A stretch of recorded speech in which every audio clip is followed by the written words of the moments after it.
Ang alamat ng boxing at ang nag-iisang 8 Division World Champion na si Manny Pacquiao ay muling papasok sa ring para sa isang exhibition boxing match ngayong katapusan ng linggo, Hulyo 28, 2024, kung saan haharapin niya ang dating K1 champion na si Rukia Anpo sa isang 3 round na 152 pound boxing exhibition sa Super Rising 3 na gaganapin sa Saitama, Japan.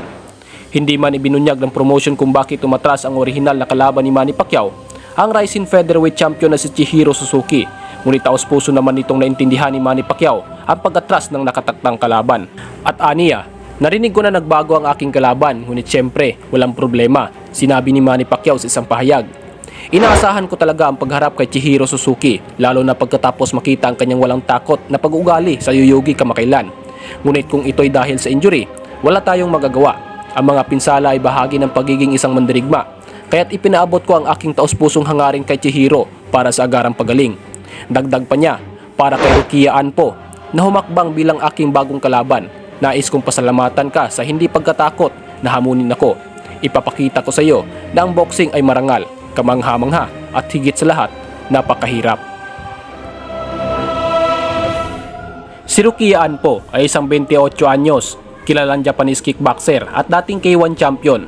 Mayroon siyang malakas na reputasyon sa mundo ng kickboxing dahil sa kanyang mga kasanayan at agresibong estilo sa pagkikipaglaban. Kamakailan lamang ay may record si Rukia Anpo ng 27 panalo, 8 talo at 1 tabla bilang isang professional kickboxer. Sa kanyang mga panalo, 14 dito ay nagtapos sa pamamagitan ng knockout na nagpapakita ng kanyang lakas at kakayahan sa pagpapatumba ng kalaban. Kilala si Rukia Anpo sa kanyang mabilis at malakas na mga suntok at sipa. Ang kanyang estilo ay kombinasyon ng teknikal na kasanayan at agresibong taktika na nagpakilala sa kanya bilang isang mapanganib na kalaban sa ring. Bagaman malayo man ang agwat ng edad at kasanayan kay Manny Pacquiao at magkaiba man ang larangan ng kanilang ginagalawan, tinanggap niya ng buong tapang ang hamon bilang isang mandirigma na nakahanda sa isang epikong labanan. Ngayon mga idol, silipin natin ang ilan sa mga laban ni Rukia Anpo at kung paano niya ipinamalas ang kanyang husay at bagsik sa ibabaw ng ring. Ito'y mga taktika na posibleng maging sandata niya sa darating na laban kontra kay Manny Pacquiao.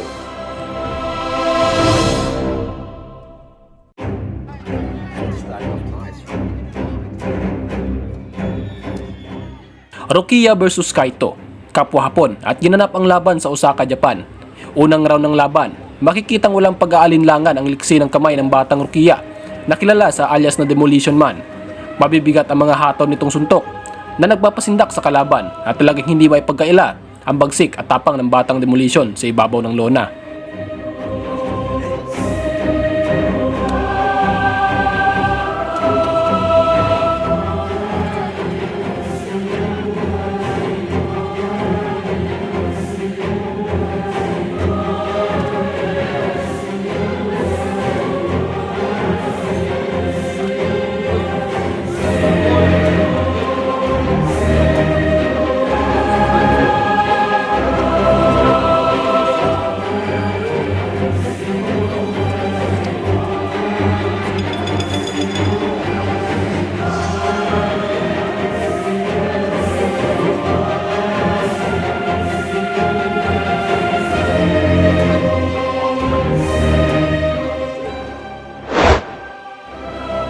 Ang laban na ito mga idol ay tinapos lamang ni Rukia Anpo sa loob ng 2 minuto via KO gamit ang kanyang mga teknik at bilis ng galaw upang pabagsakin ng kalaban na walang pag-aalinlangan.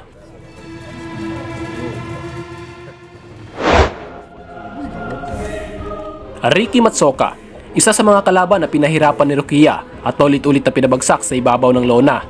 Nakaranas ng pagkabagsak si Rukia dito mga idol, ngunit tila naging dahilan ito upang gamitin niya ang kanyang bangis upang paulit-ulit na pabagsakin ang kalaban. Wow.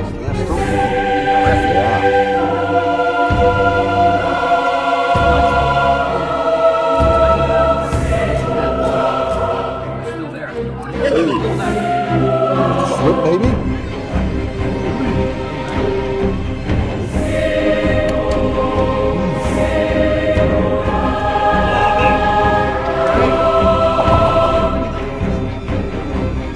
Woo!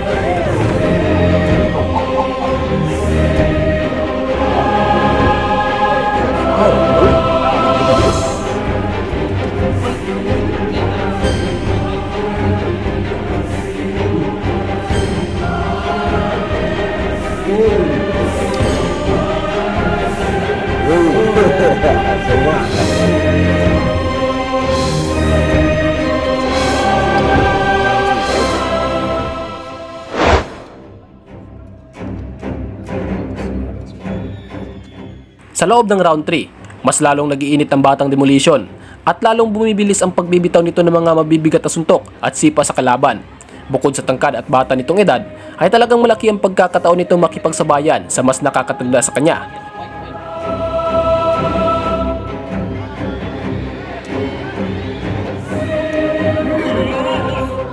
Doubles damage there. Serious damage now.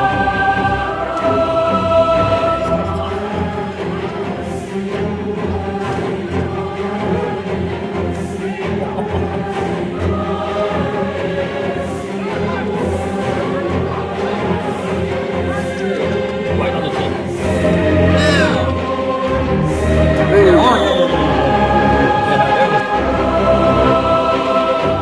Uy.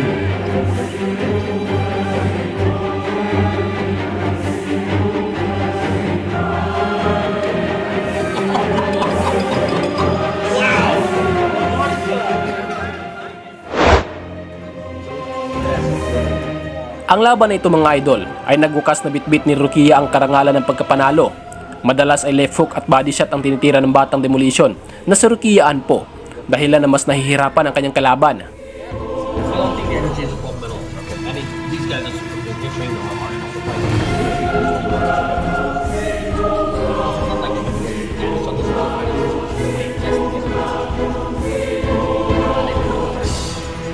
Nice.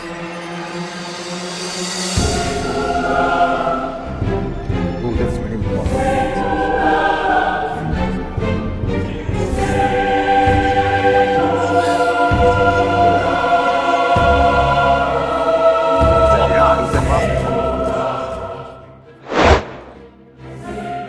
Panghuli sa ating listahan mga idol ay ang laban ni Rukia Anpo kontra kay Alan Suarez na nagmarka sa kasaysayan ni Rukia na isa sa mga pinakamabilis na laban na kung saan ay pinatiklop niya ng 2 beses ang kalaban sa loob ng isang round at nanalo ito via TKO at nakuha ang karangalan ng pagkapanalo. Isa lamang ito sa mga laban ni Rukia na nagbabahagi ng kanyang husay at bangis sa ibabaw ng lona.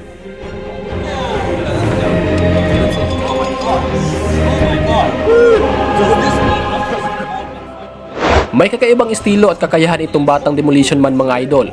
May taglay na teknik at diskarte kung paano niya patiklopin ang kanyang kalaban. Mas bata, mas malakas ang estamina at mas liksi sa paggalaw sa ibabaw ng lona. Ngunit ang tanong mga idol, sapat na ba ito upang gamitin niya upang pasindakin at pahirapan ang isang kilalang alamat ng boxing na si Manny Pacquiao ngayong paparating na exhibition?